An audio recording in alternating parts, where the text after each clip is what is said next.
नमस्कार, मंडल news bulletin में आपका स्वागत है। आइए पेश करते हैं आज के प्रमुख व मुख्य समाचार। महाराष्ट्र विधान परिषद की रिक्त होने वाली 9 सीटों के लिए 12 मई को मतदान होगा। इस चुनाव के लिए 30 अप्रैल नामांकन दाखिल करने की अंतिम तारीख है, जिससे सभी दलों के इच्छुक उम्मीदवारों की धड़कनें बढ़ गई है। इस चुनाव में शिवसेना के प्रमुख नेता और राज्य के उप मुख्यमंत्री एकनाथ शिंदे द्वारा धक्का तंत्र अपनाते हुए अमरावती जिले के दबंग नेता, प्रहार के अध्यक्ष एवं पूर्व मंत्री बच्चू कडू को उम्मीदवारी दिए जाने की संभावना जताई जा रही है। इस पर बच्चू कडू कल सुबह 11 बजे मुंबई में पत्रकार परिषद लेंगे, अपनी भूमिका स्पष्ट करेंगे। बच्चू कडू ने अमरावती मंडल से बातचीत में भी शिवसेना शिंदे गठ के ऑफर के बारे में कल ही भूमिका रखने की बात का पुनरुच्चार किया। समझा जा रहा है कि प्रहार जनशक्ति पार्टी के अध्यक्ष बच्चू कडू को अपनी पार्टी की ओर से विधान परिषद चुनाव में उतारने के लिए एकनाथ शिंदे प्रयासरत है। इसी पृष्ठभूमि में प्रहार नेता बच्चू कडू को शिवसेना से विधायक बनने की चर्चाएं तेज हो गई है। बच्चू कडू ने कहा कि विधान परिषद चुनाव और उससे जुड़ी चर्चाओं पर आज मुझे कुछ कहना नहीं है, ऐसा मैंने तय किया है। इस विषय पर कल सुबह 11 बजे पत्रकार परिषद लेकर अपनी भूमिका विस्तार से स्पष्ट करूंगा, ऐसी जानकारी बच्चू कडू ने दी। अमरावती मनपा के 5 जोन सभापति पदों के लिए 29 अप्रैल को चुनाव होने जा रहा है। इस बार चुनाव से पहले ही राजनीतिक समीकरण तेजी से बनते बिखरते नजर आ रहे हैं। महायुति का दबदबा स्पष्ट दिखाई दे रहा है और सभी 5 जोन में सभापति पदों को निर्विरोध चुनने के लिए अंदर खाने जोरदार कोशिशें चल रही है। चुनाव प्रक्रिया स्वर्गीय सुदाम काका देशमुख हॉल में जिलाधिकारी आशीष शेरेकर की अध्यक्षता में संपन्न होगी। प्रशासन ने सभी तैयारियां पूरी कर ली। वही राजनीतिक दल अपने अपने उम्मीदवारों के समर्थन में रणनीति बनाने में जुटे हुए हैं।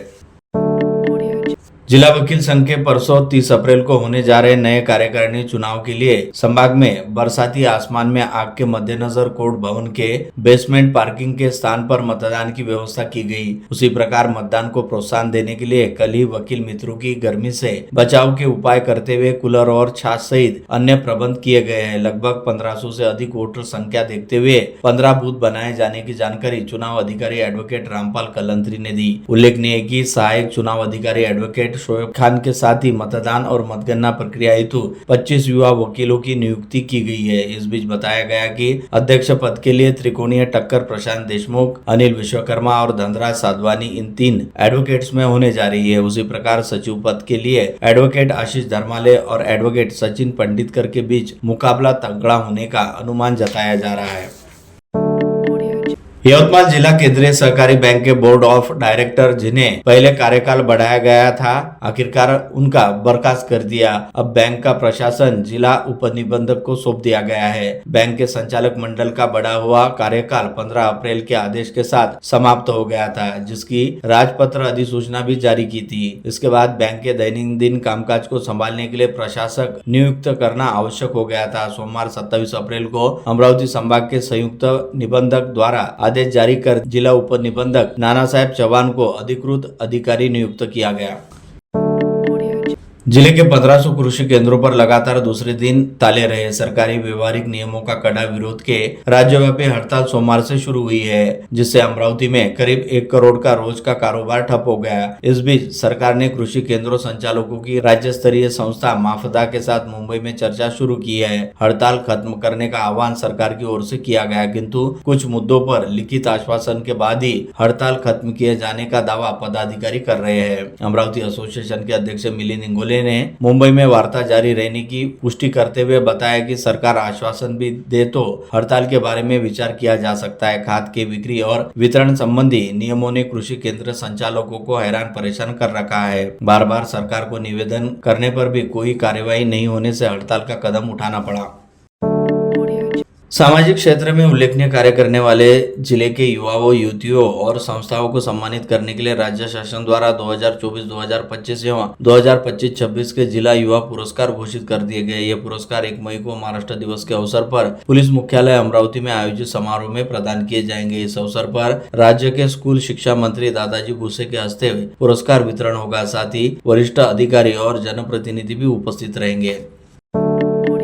एनसीईआरटी द्वारा कक्षा 8वीं के पाठ्यक्रम में से सन 1759 में मराठा साम्राज्य के विस्तार को दर्शाने वाले नक्शे को हटा दिया गया, जिसका विरोध करते हुए पूरे विश्व को हिंदवी स्वराज्य सेना के पराक्रम से परिचित कराने वाले शिव प्रतिष्ठान युवा हिंदुस्तान द्वारा आगामी 1 मई को सांगली में मराठा साम्राज्य सम्मान महामोर्चा निकाला जा रहा है, जिसमें श्रीमंत छत्रपति उदयन राजे भोसले, छत्रपति शिवेंद्र सिंह राजे भोसले एवं छत्रपति संभाजी राजे भोसले सहित हिंदवी स्वराज्य सेना के सरदारों के वंशजों, इतिहास संशोधकों एवं अभ्यासकों को निमंत्रित किया गया। इस आशय की जानकारी यहाँ बुलाई गई पत्रकार परिषद में दी गई।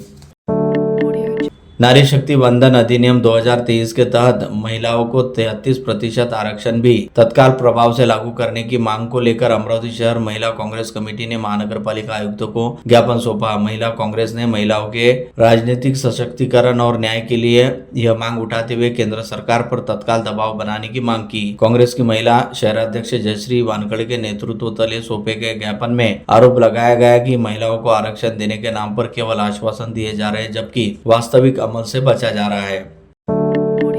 बडनेरा के धुरंधर विधायक रवि राणा का बर्थडे आज अनेक सामाजिक जनहित उपक्रमों के साथ मनाया गया। उसी अवसर पर लाभार्थियों को सरकारी योजनाओं का लाभ वितरण करने के साथ ही गोरक्षण में तुलादान कर गुड़ और अन्य पशु आहार का वितरण किया गया। शहर के अनेक गणमान्य महानगर पालिका के पदाधिकारी, विविध संस्थाओं के पदाधिकारियों ने विधायक रवि राणा को जन्मदिन की शुभकामनाएं दी।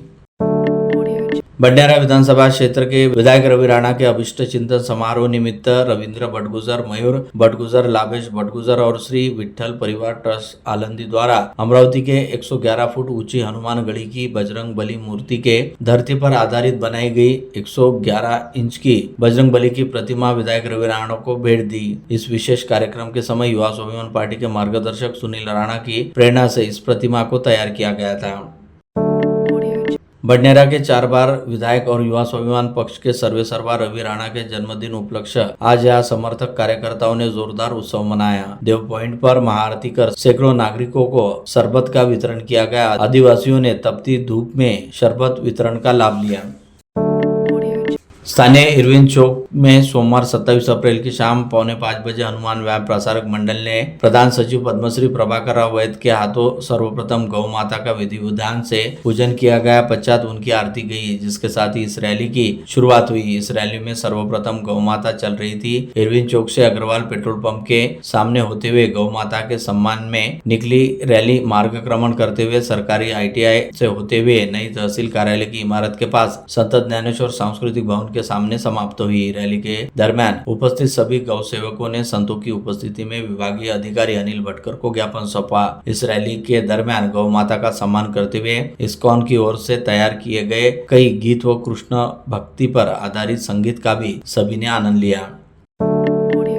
लघु उद्योग भारतीय अमरावती जिला इकाई द्वारा अमरावती जिले के विविध उद्योग क्षेत्र से जुड़े हुए संगठनों के अध्यक्षों को सम्मानित किया गया। लघु उद्योगों भारती की स्थापना दिवस के निमित्त अमरावती जिले के उद्योग क्षेत्रों से संबंधित विविध संगठन अध्यक्षों का सत्कार MIDC एसोसिएशन परिसर हॉल में किया गया। कार्यक्रम की शुरुआत श्री गणेश, श्री विश्वकर्मा, माँ लक्ष्मी, सरस्वती को माल्यार्पण व दीप प्रज्वलन करने से की गई। चिखलदरा नगर परिषद की कल हुई बैठक में कुल 30 विषयों पर चर्चा हुई, जिसमें प्रमुखता से चिखलदरा नगर पालिका को 2025 को प्राप्त 6 करोड़ की निधि का मंत्रालय से शुद्धि पत्रक निकालकर यह निधि लोक निर्माण विभाग अचलपुर को स्थानांतरित किया था। इसका विरोध कांग्रेस के नगराध्यक्ष अब्दुल भाई, उपाध्यक्ष प्रमोद नाइक द्वारा किया गया था। इस बाबत एक पत्र 16 अप्रैल 2026 को जिलाधिकारियों को दिया गया था। यह 6 करोड़ की निधि विशेष नागरिक सेवा सुविधा अंतर्गत नगर पालिका को प्राप्त हुई थी। इसी तरह 1.5 करोड़ रुपए का वैशिष्ट्यपूर्ण का निधि भी लोक निर्माण विभाग अचलपुर को एक शुद्धि पत्रक द्वारा ट्रांसफर किया गया था। इस कारण स्वायत्त संस्था के अधिकारियों का इसे उल्लंघन माना जा रहा था। साथ ही चिखलदरा के यह सभी काम नगर पालिका सक्षम एजेंसी रहने के बावजूद भेदभावपूर्ण कार्रवाई का आरोप कांग्रेस के पदाधिकारी लगा रहे हैं। चिखलदरा में बन रहे देश का सबसे बड़ा तथा पहला स्काईवॉक, जिसमें 25 मीटर जाली वाली प्लेट, 36 मीटर कांच की प्लेट, 65 मीटर वाली जाली प्लेट, फिर 36 मीटर कांच, इस तरह का डिजाइन बनकर तैयार है। प्राप्त विश्वसनीय जानकारी के अनुसार यहाँ पर सिडको अधिकारियों की ठेकेदारी पर दादागिरी जारी है। नागपुर से आने वाली मैडम असिस्टेंट इंजीनियर ने कहा कि रंगारी तथा वर्धा से वैभव सोरकर को लाने ले जाने के लिए ठेकेदार से गाड़ी मांगी जाती है। राष्ट्रसंत परम नम्रमुनि गुरुदेव की प्रेरणा से जिन शासन स्थापना दिवस के अवसर पर अरहम युवा सेवा ग्रुप द्वारा बडनेरा में सेवा का सराहनीय कार्य किया गया। सोमवार 27 अप्रैल को भीषण गर्मी के बीच आयोजित इस सेवा प्रकल्प में 809 गिलास ठंडा पानी, मसाला, छाछ का वितरण किया गया।